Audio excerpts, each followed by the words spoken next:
And now we go over to our Kwon So-ah for the latest weather forecast. Hello there, So-ah. Hi, Daniel and Kanyang. I don't know if you guys remember, but during summer, I once said that I was picking out the shady spots on the street to walk in. I think I do recall something to that effect, and I think it was during the severe heat wave that we had over the summer. Well, so why do you ask?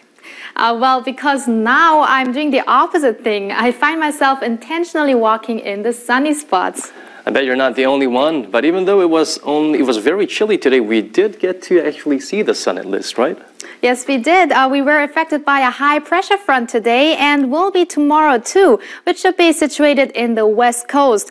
However, when you see those clear skies when you wake up in the morning and look out of the window, you might be bound to dress lighter, which you really shouldn't, because cold, gusty winds will still prevail, and especially in the east coast regions. And this means that temperatures feel colder than they actually are. But let's take a look at the actual numbers. The capital Seoul starts off at colder than today at 1 degree, Daegu at 3, Gwangju at 4, and Busan at 5. And highs will range between 13 and 15 degrees in these 4 regions.